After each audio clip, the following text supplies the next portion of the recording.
Riyadus Saliheen. Chapter 168, Etiquette of Staying, Riding, Encamping at night and sleeping during the journey and other matters relating to the journey. Abu Huraira, may Allah be pleased with him, reported, the Messenger of Allah, peace be upon him, said, when you travel through green and lush land, give the camels their due from the ground, and when you travel through a dry and barren land, make them walk quickly lest their strength falters. When you encamp at night, keep away from the roads, for beasts pass there and they are the resort of insects at night. Reported in Sahih Muslim. Commentary, the Prophet, peace be upon him, commanded us to take care of the animal's food. If grass or fodder will not be available on the way, we should make our animal run faster so as to reach our destination before it is exhausted.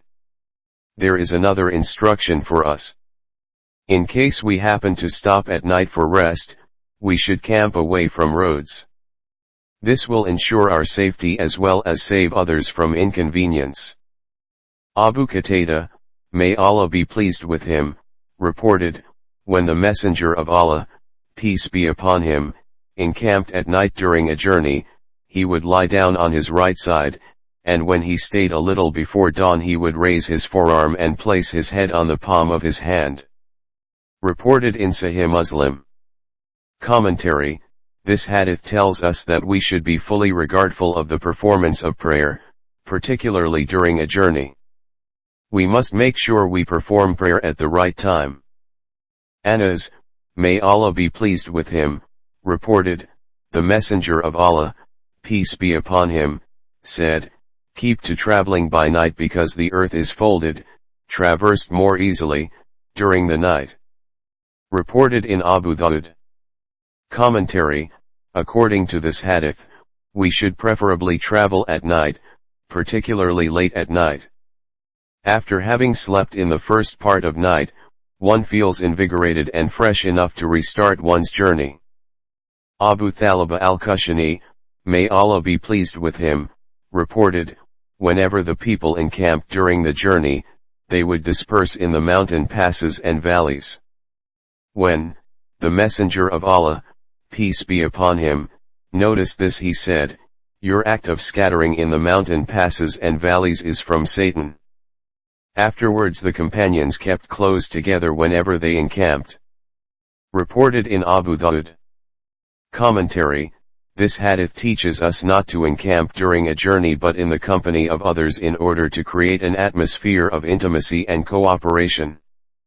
Sal bin Amr, known as Ibn al-Hanzaliyah, reported, the Messenger of Allah, peace be upon him, happened to pass by a camel whose belly was sticking to its back, because of hunger, whereupon he said, fear Allah in respect of these dumb animals. Ride them while they are fit, and slaughter them and eat their meat when they are fit. Reported in Abu Dawud. Commentary, this hadith lays emphasis on taking care of animals.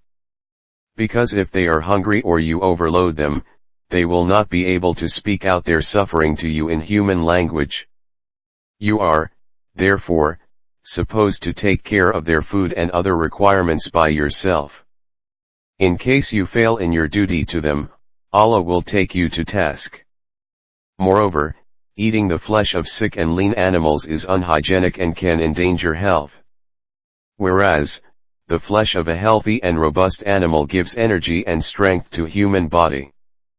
Abu Ja'far Abdullah bin Ja'far, may Allah be pleased with them, reported, the Messenger of Allah, peace be upon him, made me ride behind him one day and confided something to me which I shall never disclose to anyone. Abdullah added, he, peace be upon him, preferred to screen himself from others when responding to the call of nature, either behind a wall or the trunk of a date palm. Reported in Sahih Muslim. Al-Barkani added, the Messenger of Allah, peace be upon him, entered an orchard belonging to an Ansari and saw there a camel. When it saw him, it began to groan and its eyes shed tears. The Messenger of Allah, peace be upon him, approached it and patted it on the hump and the base of its head until it quieted down. Then he, peace be upon him, asked, "Who is the owner of this camel? To whom does it belong?" An Ansari youth stepped forward and said, "It is mine, O Messenger of Allah." He said, "Do you not fear Allah in respect of this beast which Allah has placed in your possession? This camel is complaining to me that you starve it and put it to toil." Reported Abu Dawud. Commentary: the Prophet, peace be upon him, must have divulged to the companions something confidential for which he promised secrecy. Otherwise, anything concerning the Sharia should not be concealed. Second, if an animal has the capacity to carry 2 men, the rider can let another person sit behind him. Third, to give scanty food to an animal and to get the maximum out of it amounts to injustice. Islam disapproves this act. Animals should be fed to their fill, and the amount of work to be done by them must also be not beyond their capacity. In this hadith, there is a mention of the Prophet's miracle that a camel recognized him. He heard the camel's complaint and also understood it. Anas, may Allah be pleased with him, reported, "When we encamped, we would not offer, voluntary, prayers until we had unsaddled our beasts."